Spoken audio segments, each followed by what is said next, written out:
¿Qué tal, estimados alumnos? Con este video iniciamos una serie de explicaciones por este medio que nos van a ser útiles durante el curso de balance de energía. En esta ocasión vamos a hablar de cómo se obtiene la ecuación de balance de energía para procesos de flujo. Esto es, la aplicación de la primera ley de la termodinámica en procesos donde hay entrada y salida de materia. Y comenzamos por describir este diagrama en donde podemos definir algunas de las variables de interés.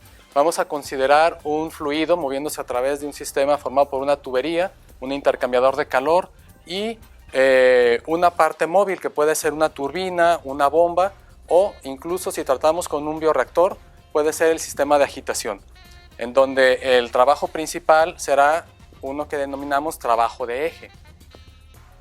Damos cuenta también de las condiciones a la entrada, que será la velocidad del fluido a la entrada, el volumen específico del fluido a la entrada, la presión y la temperatura.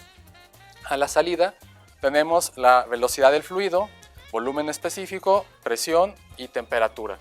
También podemos tener, por supuesto, diámetros diferentes en las tuberías, de manera que podamos tener también áreas diferentes.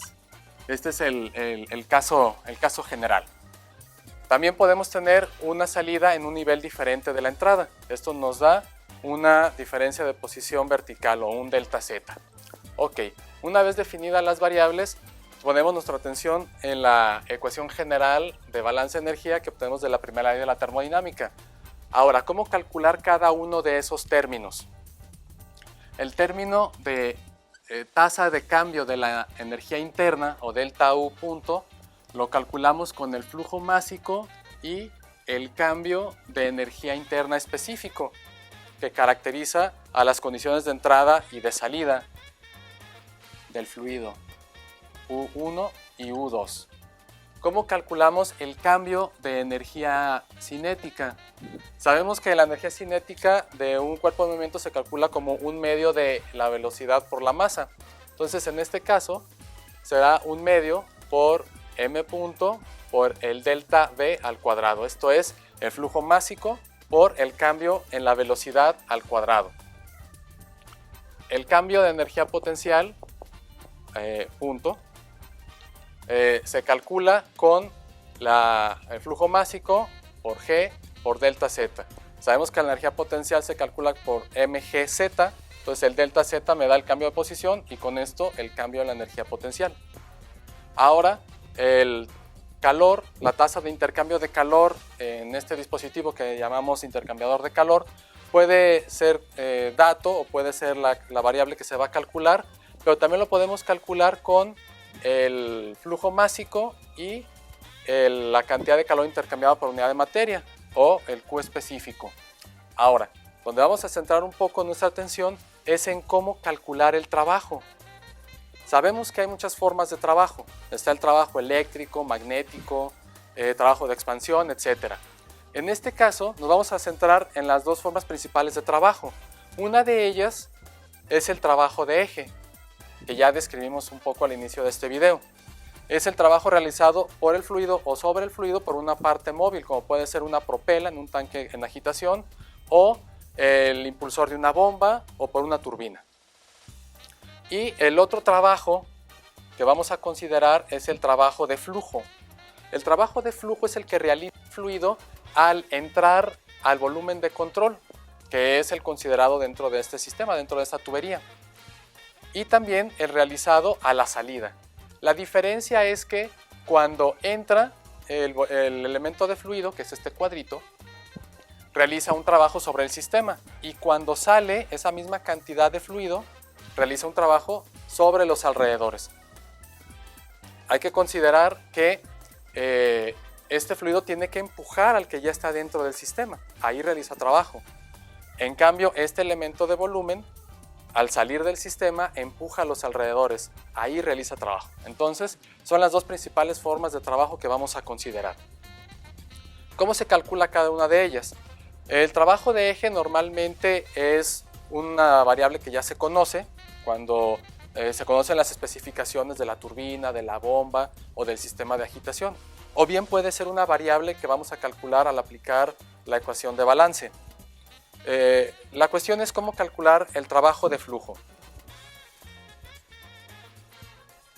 Hay que recordar que trabajo, en general, cualquier forma de trabajo, se define como fuerza por distancia. Ahora, ¿cuál es la fuerza que ejerce este elemento de fluido?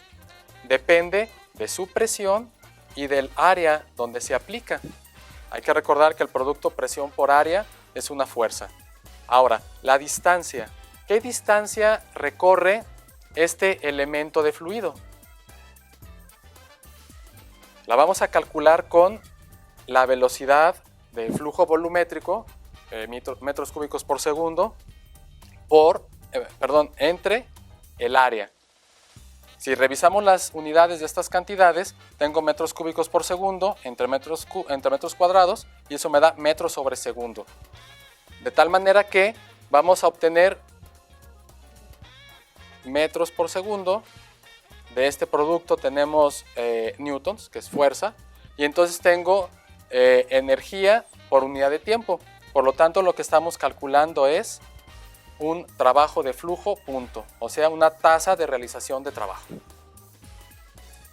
Ok, como discutíamos antes, el trabajo de flujo se calcula con el producto de la presión por el flujo volumétrico, o bien podemos utilizar el volumen específico y el flujo másico para obtener el flujo volumétrico.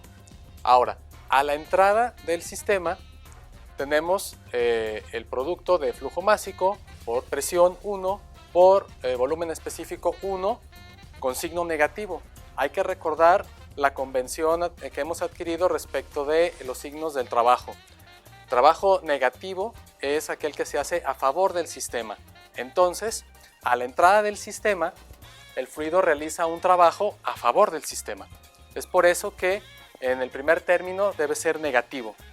En cambio, el trabajo de flujo realizado a la salida es sobre los alrededores. Lo realiza el sistema sobre los alrededores, porque es justamente el que realiza el flujo al salir del sistema. Empuja a los alrededores. En nuestra convención de signos, el trabajo es positivo cuando lo realiza el sistema. Por eso, el trabajo de flujo a la salida tiene signo positivo. Ahora, cuando sustituimos estas expresiones para el trabajo de flujo a la entrada y a la salida en la ecuación de la primera ley de la termodinámica, tenemos las dos formas de trabajo de eje y trabajo de flujo a la entrada, trabajo de flujo a la salida. Hacemos un poco de álgebra, aquí factorizamos el flujo másico, luego nos damos cuenta de que este paréntesis es justamente un delta, el delta del producto presión por volumen específico. Así, aplicando la ley de signos aquí, nos queda menos el trabajo de eje, menos flujo másico por el delta de PB. Hay que recordar, este término significa el trabajo de flujo neto. Ahora,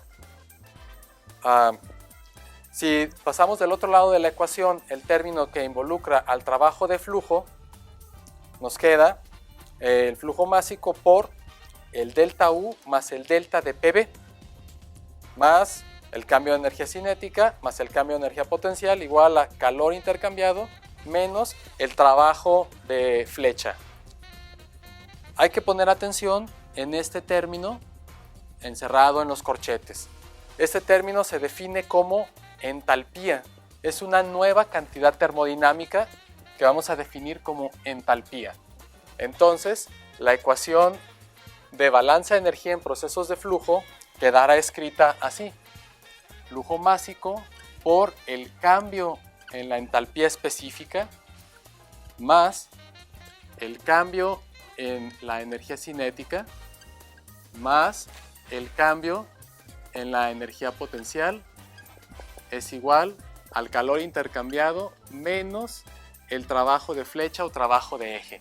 Esta es la forma final de la ecuación de balance de energía en procesos de flujo, escrita en unidades de energía por unidad de tiempo, o sea, tasa de energía cambiada. Pero también lo podemos escribir por unidad de masa de fluido.